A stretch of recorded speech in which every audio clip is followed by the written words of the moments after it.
Hey there, it's Lori F. Dean and welcome once again to Midlife Matters. I'm heading to the lake because it is hot. I'm really lucky because I live right across the street from the lake, and so I've got this dock here. I can just go take my little floaty device and jump into the water to cool down. But before I do, I just want to let you know I've put together a video for you. And it is a little bit about my personal journey through midlife, even though midlife for me actually started in my late 20s because not necessarily because I was going through some of the physiological changes, but because of where I was at dealing with aging parents and dealing with a lot of other things, which you'll find out about in that video. So I'd like you to go have a look at it, and then we'll chat again. Let me share with you a bit about my personal journey. I'm an only child, and I actually came along when my mom was 32 years old and my dad was 42 years old, so needless to say, I was quite a surprise. But what that also meant was by the time I was in my late 20s, my parents were already senior citizens and experiencing some health issues associated with advanced aging.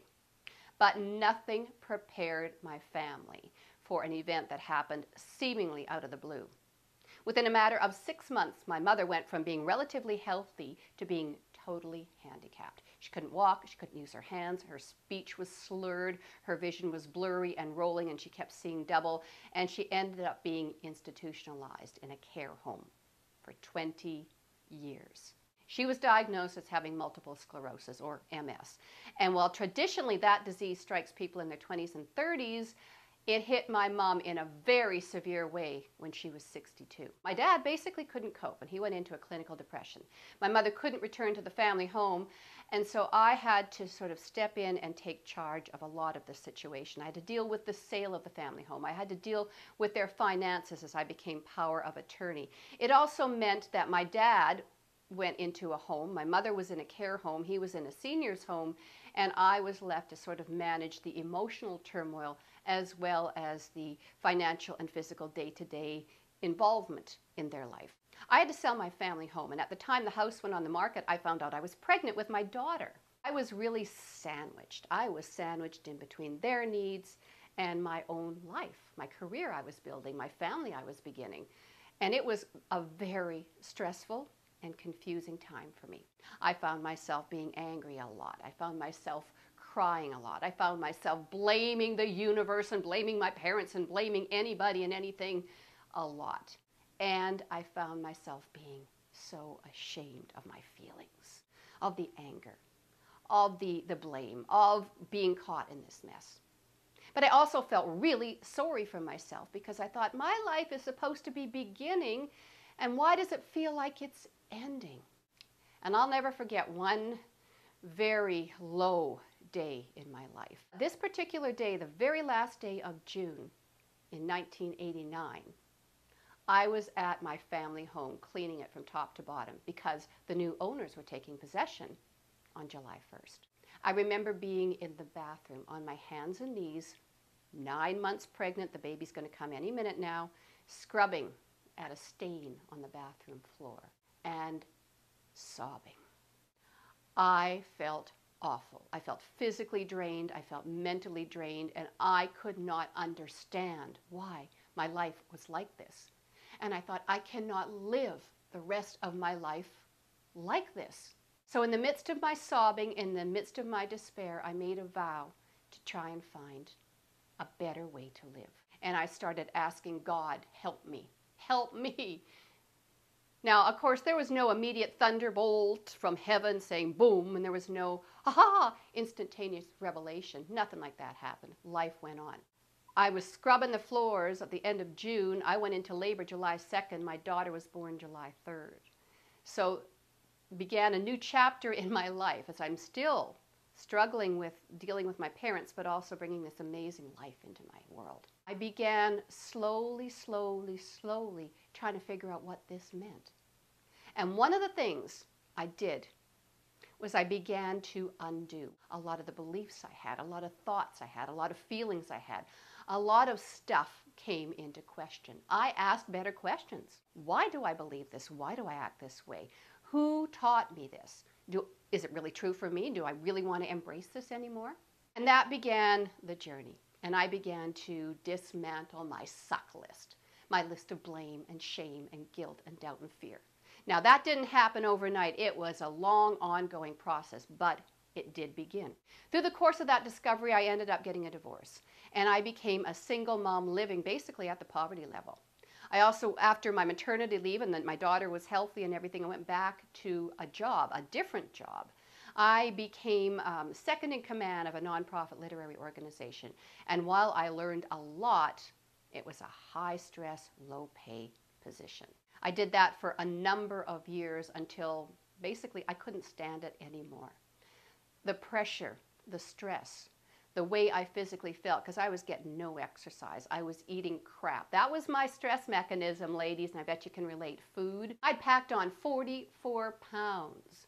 So I knew something had to change. Well, it changed in a very dramatic way as I basically had a fight with my boss and quit. By that point, I had begun a different journey of self-discovery too. And by that I mean I was starting to read some self-help books, some spiritual books, some books about basically how life and this world operate, and where I fit into that whole picture, and where we all fit in individually and collectively.